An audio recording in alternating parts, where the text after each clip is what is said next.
An gurfanar da ɗalibar BUK kan zargin ɓata sunan EFCC. An gurfanar da wata ɗaliba da ke shekarar ƙarshe a Jami'ar Bayero University Kano, Maryam Isa Shehu a gaban Babban Kotun Tarayya da ke Abuja a ranar Alhamis, bisa zargin wallafa wani saƙo a kafar sada zumunta da ke cewa ya ɓata sunan Hukumar Yaƙi da Cin Hanci da Rashawa ta EFCC. Kotun Tarayya da ke Abuja, bisa wani sabon tuhuma da EFCC ta shigar da aka gyara.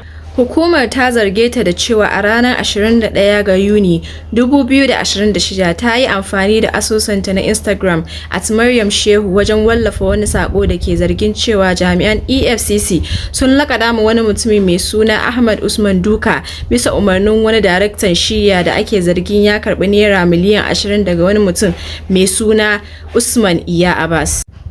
A cewar sabuwar tuhumar, an wallafa saƙon ne da nufin ɓata sunan EFCC. Hukumar ta tuhume ta ne a ƙarƙashin sashe na Section 24 Subsection 2 Paragraph C na Dokar Laifukan Intanet ta 2015, wanda aka yi wa gyara a shekarar 2024. EFCC ta ce laifin yana ƙarƙashin hukuncin da ake tanada a sashe na Section 24 Subsection 2 Paragraph C Subparagraph 2 na dokar.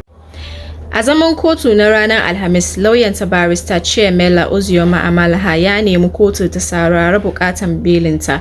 Amalaha ya bayyana cewa wanda yake karewa ta shafi kusan kwanaki 30 a tsare kafin gurfanar da ita a gaban kotu. Ya ce lauyoyin kariya sun samu takardar tuhumar ne a safiyan Alhamis.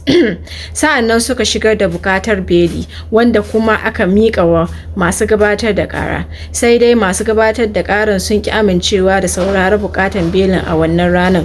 Sun ce ba su samu isasshen lokaci na nazarin takardar bukatan belin ba. Saboda haka, kotun bata saurari bukatan belin ba, inda ta daga shari'a zuwa 31 ga Agusta 2026 domin sauraron bukatan belin. An ci gaba da tsare wadda ake tuhuma a cibiyar gyaran hali ta Suleja, yayin da ake jiran ci gaba da shari'ar. Amalaha ya kuma sanar da kotun cewa ɗalibar tana da jarabawa da aka tsara yi a ranar Asabar. Lauyan ya ce kariya tana neman sa hannun kotu ne saboda tsawon lokacin da ɗalibar ta riga ta shafe a tsare. An yi zaman shari'ar ne a kotun lamba 7 ta babban kotun tarayya da ke Abuja, ƙarƙashin jagorancin mai shari'a Abdulmalik. Sabuwar takardar tuhumar mai kwana wata 20 ga Agusta ta zargi Shehu da yin hakan ne da ganga ta hanyar aika sako ta wata kafar sada zumunta, wanda EFCC ta ce an yi shi ne da nufin lalata sunanta. Takardar tuhumar da ta danganta wallafar da zargin laƙadawa Ahmad Usman duka da kuma zargin biyan naira miliyan 20 ga wani daraktan shiyya na EFCC wanda ba a bayyana sunansa ba.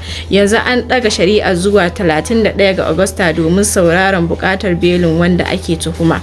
Menene ra'ayinku?